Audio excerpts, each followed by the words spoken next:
Hi, I'm James. And I'm Anthony. And this is Words and Numbers.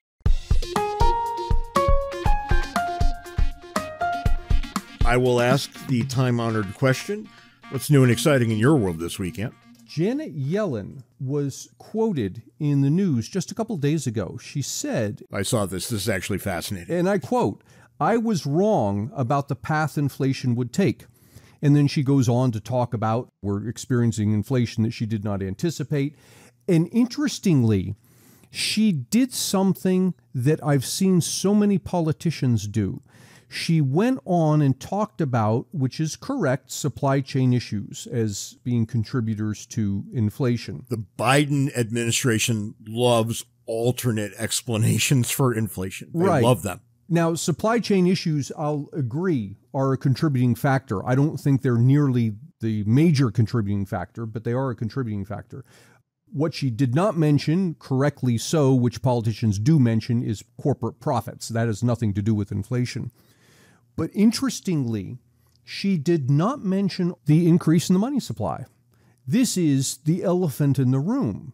The Federal Reserve has increased the money supply over the past several quarters as much as it did over the past several years. And this is the thing that contributes to inflation. So in the back of your mind, you can think of inflation, roughly speaking, as the growth rate in the money supply minus the growth rate in the economy. You and I have said before that the reason we didn't see inflation up until recently being September of 2021, is that the inflation was hiding in financial markets. That's the phrase that we used. Yeah. If you want to unpack that, what I argue was happening is the Federal Reserve was printing this money, and the money was not going into goods and services markets. Rather, people were parking it in financial markets. And this had the effect of causing stock prices to rise. Now, stock prices are not included in inflation calculations. So when we go to calculate inflation, you see, well, there's no inflation going on here. But on the other hand, the stock market's up, and that's great news. And we argued at the time, and this would have been going on a year ago, that when things calm down and people start to move that money out of financial markets into goods and services markets, you'll see two things happen. One, the stock market will top out, and two, you'll start to see some serious inflation. And lo and behold, in September 2021, we got exactly both of those things. Yeah, what do you know?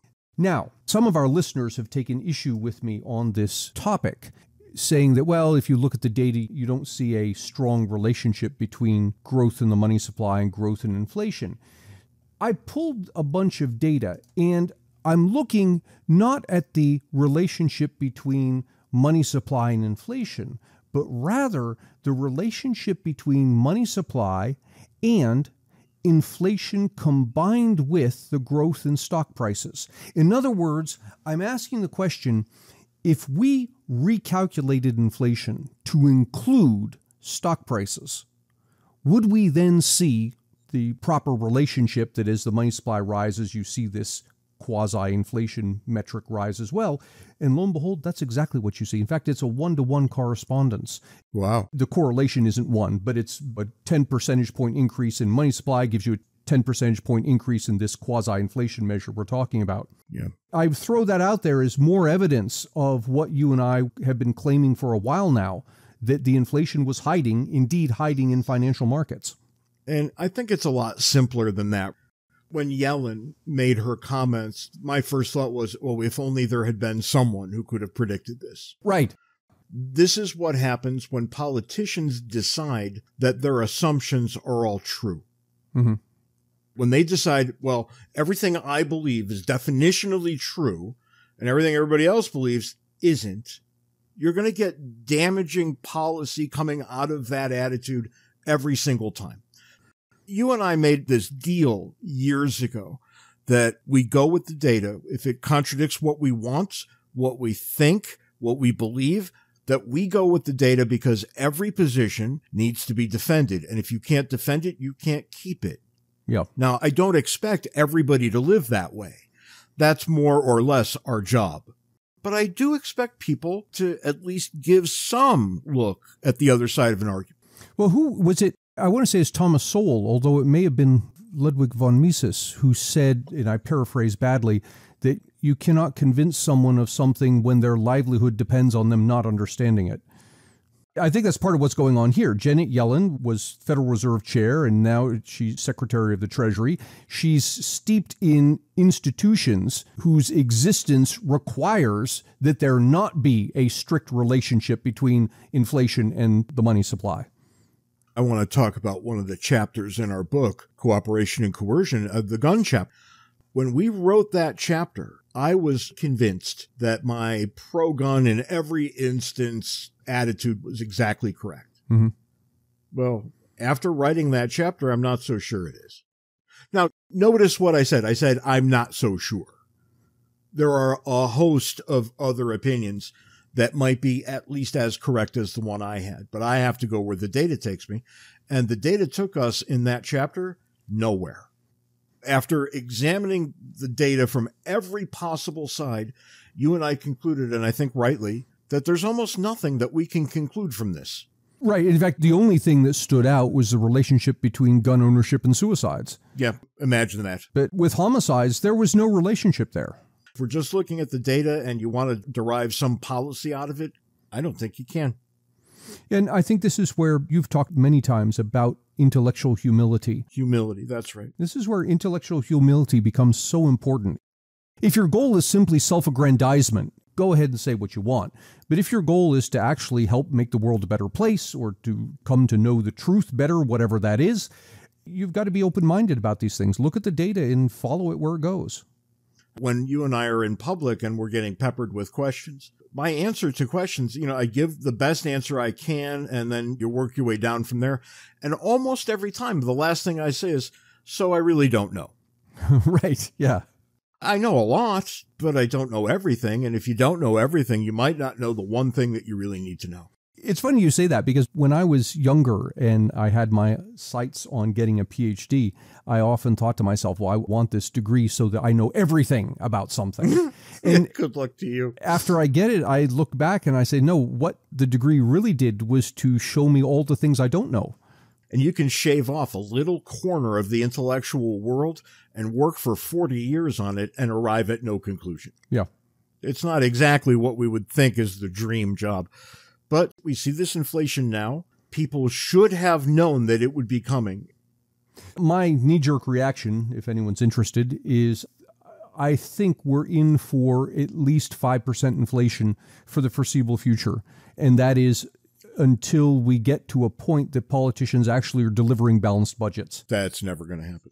And you see, this is the thing that nobody in government wants to talk about, is that the root cause of this, we talk about the increase in the money supply causing inflation, but the money supply is increasing because the Federal Reserve is having to pay for the budget deficits.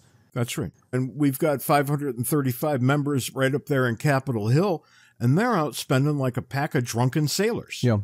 And as long as that's true, this will keep happening. Yep. And that will always be true, so this will always keep happening. We are heading to Venezuela. The United States dollar will become utterly worthless as a result of all of this nonsense right here. And here we have a bit of a disagreement. I don't think it goes that bad. I think people, and you start to see it now, they get to a point that they've had enough and they want answers, they want solutions. And at that point, somebody's going to stand up and say, look, the real problem here is government spending. We're going to have to balance the budget. I don't think any of that is true, because when I look out my window, all I see are people saying, see, you should have voted for Trump after all. And this is not an argument. Yeah, because if you had voted for Trump, if you had won, we would be having this exact same conversation. No matter which party is in power, this is the answer you're going to get. And as long as that's true, you best hold on real hard.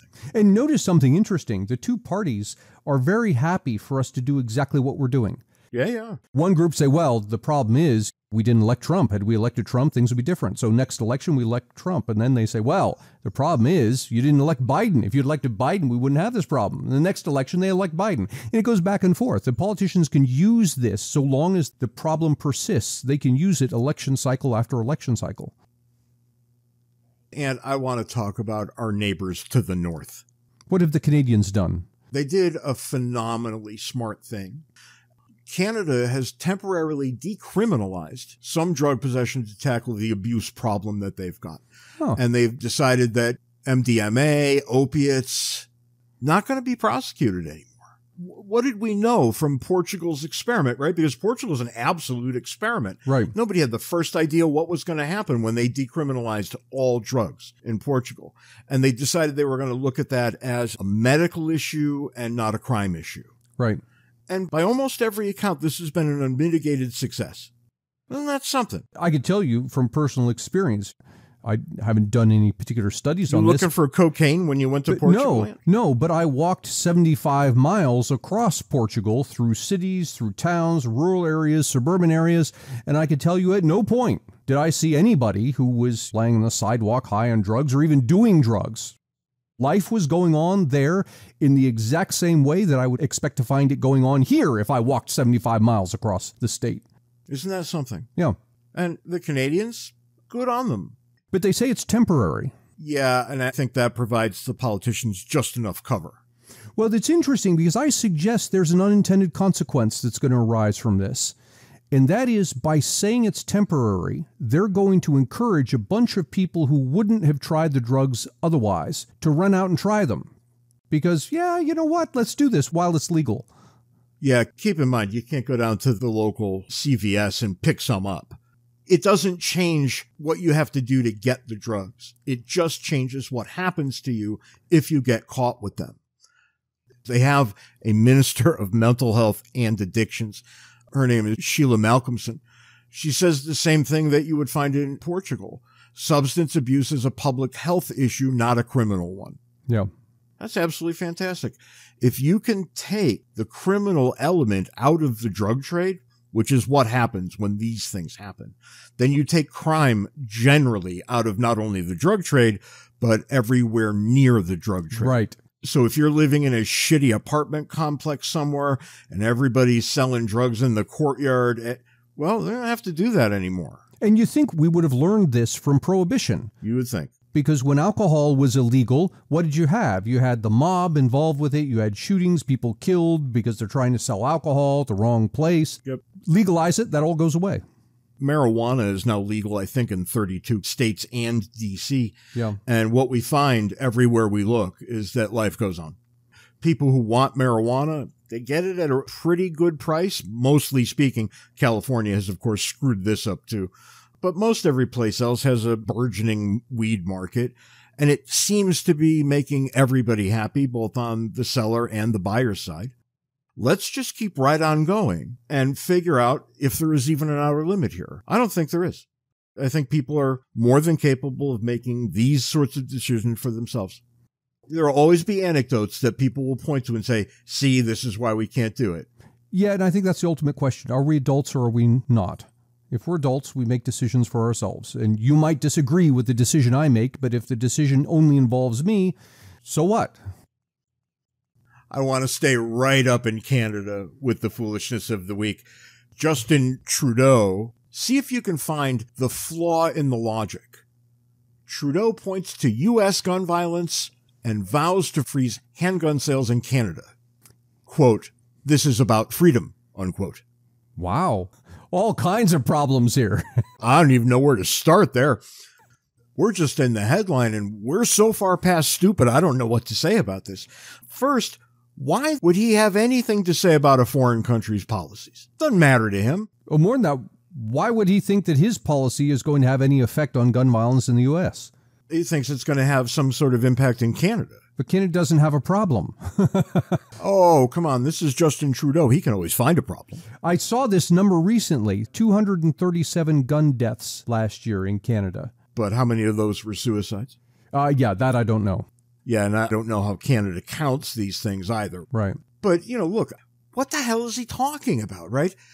U.S. gun violence means that he has to freeze handgun sales in Canada. How, again, is this about freedom? This is about the ham-fisted use of force by the government, as it always is with these people. To get more Ant and James, buy a copy of our excellent book, Cooperation and Coercion. You can find the paper and electronic versions on Amazon and the audio version on Audible.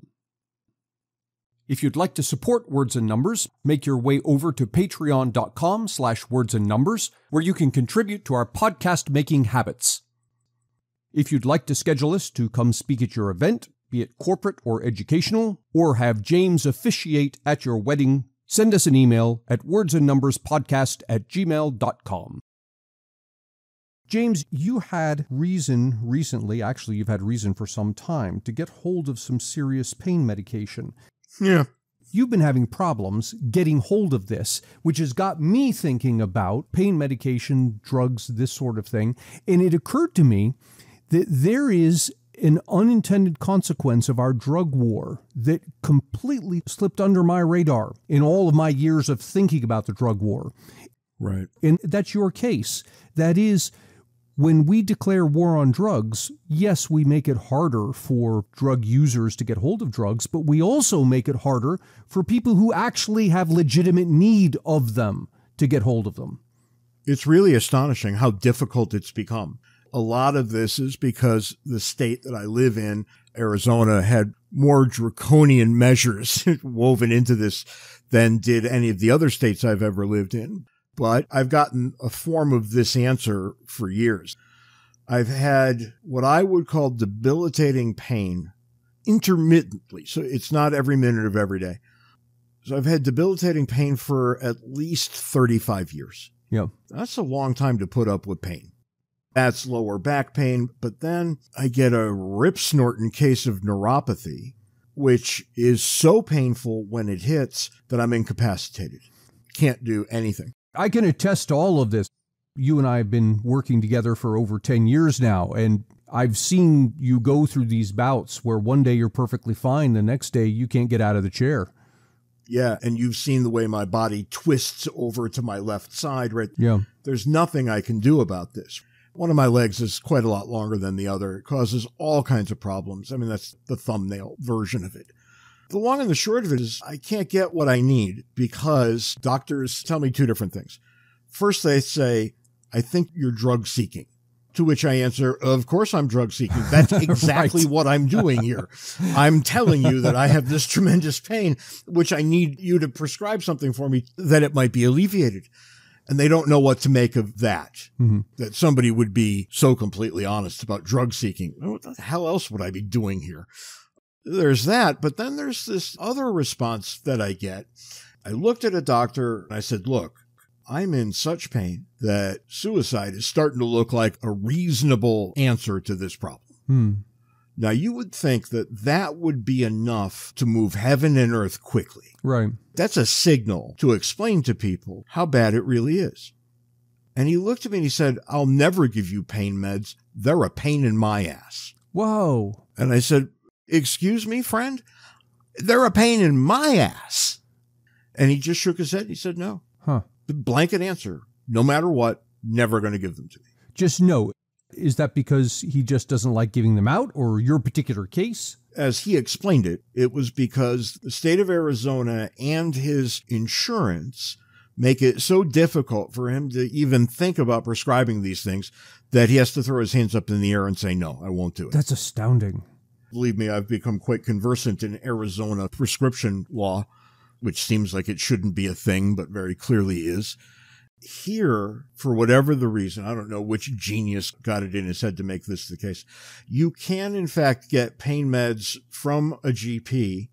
And I got one when my finger became very infected and we had to cut it open in the doctor's office and bleed it out. And there's a profoundly painful experience. And he was able to give me, I think, 2 days worth. And that's it. That was it. So they can make these emergency prescriptions, but nothing approaching even the medium or long term. And that's really quite ridiculous. And I asked, I said, all right, well, what do I have to do to deal with this? And you have to go to a pain clinic. Only there can they prescribe drugs for pain. They've literally taken it out of the hands of almost every doctor in the state. And here's where it gets real fun, because I can afford to go to the pain clinic. It's not cheap. I'm out of pocket on it, but it's not so expensive I wouldn't do it.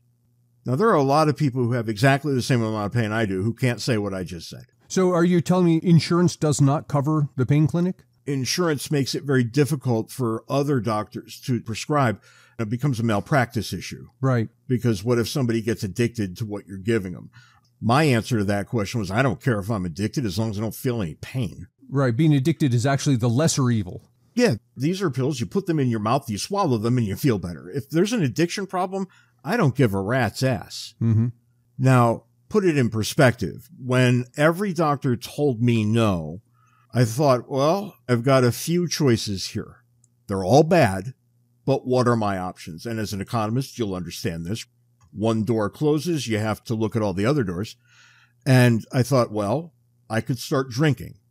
If you drink enough, you're not going to feel a damn thing. Right. It's going to ruin your life in a number of other ways.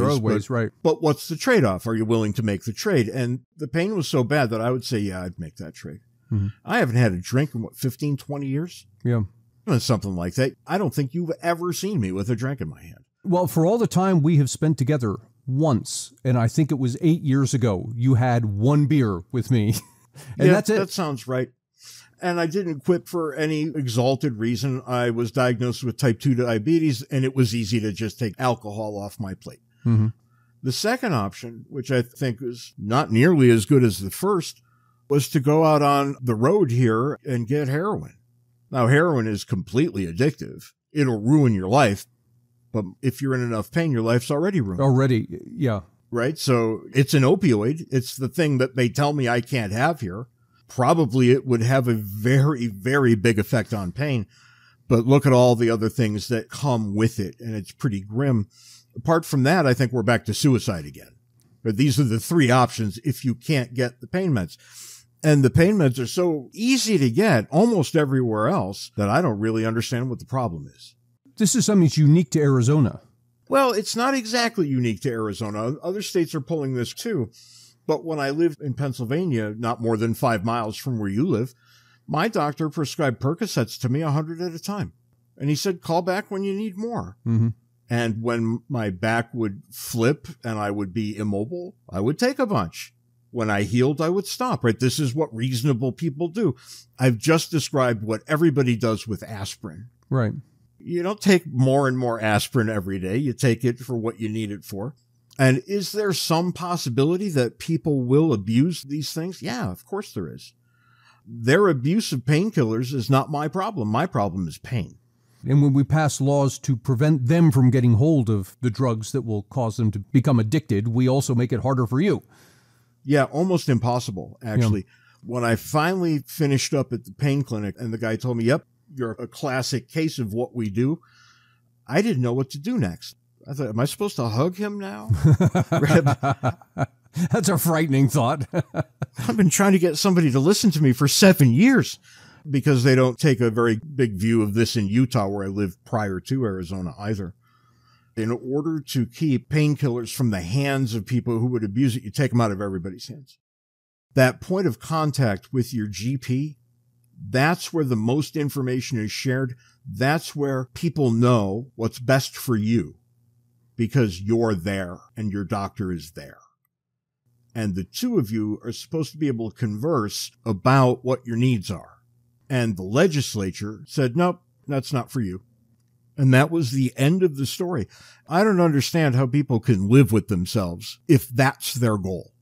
If people want to abuse things, go right ahead. I think these things should be over the counter.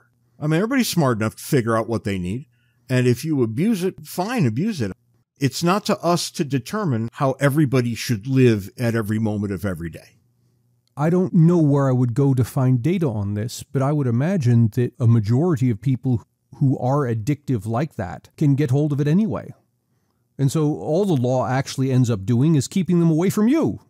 I mean, that's always right, isn't it? It's always the law-abiding people who get screwed over by these blanket laws. Yeah. You would think that were I a medical doctor and somebody came limping into my office and I had a prescription pad and I knew what would help, I would just give it to him. Sorry, here you go. Call if you need more.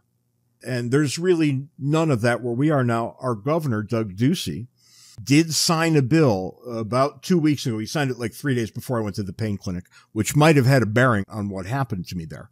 But he finally signed off on a bill that will allow doctors to prescribe for people with chronic pain.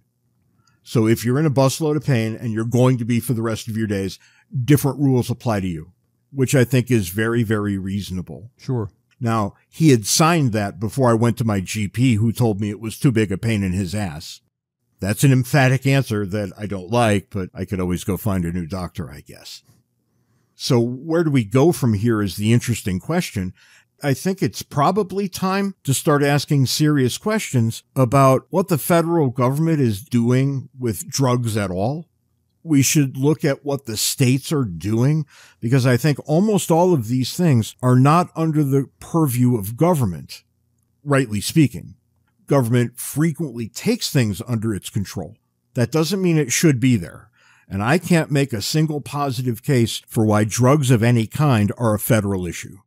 And if everybody's out there wincing at what I just said, think about what we now see with marijuana. Life goes on the exact same way. People make their decisions and then they live with the consequences of those decisions for both good and ill. Well, you opened up talking about Portugal decriminalizing all drugs and what an interesting experiment that was. We can't conduct an experiment like that here because we don't let the states make their own decisions on these matters. The federal government makes it blanket for everybody. If it happens to be a good decision, that's great. But if it's a bad decision, it's horrible, and we're not aware it's horrible because we can't see alternatives.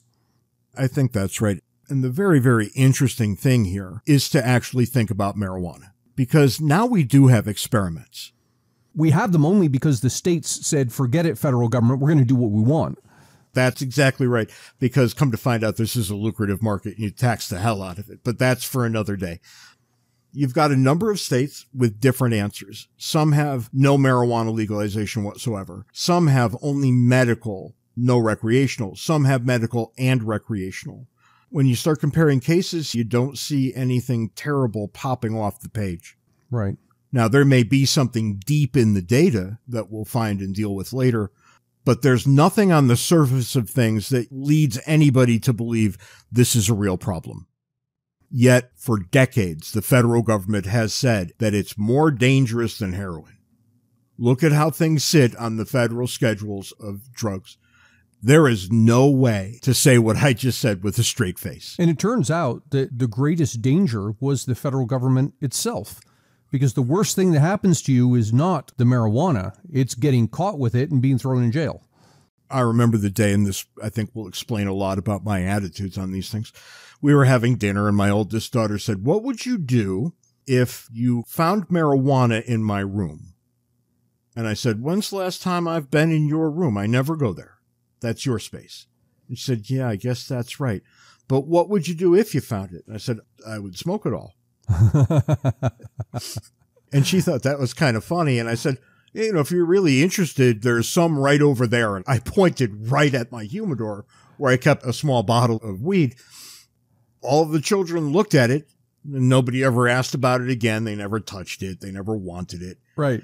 You demystify these things, and you find that people behave in very, very predictable ways. Yeah, they make reasonable choices. They really do. Those that don't make reasonable choices, well, they weren't going to make reasonable choices anyway, regardless of what your laws are. That's exactly right. And I took it as a given that they were raised reasonably well, that was the outcome of this discussion. After I said it, they never bothered with it again, right? It was not funny anymore. Now, do I think they've ever tried it? Yeah, probably. I think the oldest one, maybe. Do I care? No, not especially. I would far rather see anybody dealing with weed than with whiskey. Think about the unintended consequences of prohibition that way. The whiskeys of the world bring out the worst in people. And if we're going to ban anything, we should start there, I suspect. That's all the time we've got this week. I guess people can say I'll go over to the house and find James's humidor and take all his weed, but alas, I don't have any anymore. That ship has sailed. Between now and next week, you can find me and Ant on Twitter. Handles are in the show notes. You can send us email, wordsandnumberspodcast@gmail.com. Yep, you can do that. I wish you wouldn't, but you can. And for crying out loud, be nice to each other. Think of yourself as a weed smoker, because the weed smokers are never bad people. They're always happy. They might be quite useless, but they're happy enough. They tend to be nice to each other, and you should too. So, Ant, have a great week. See you next week, James.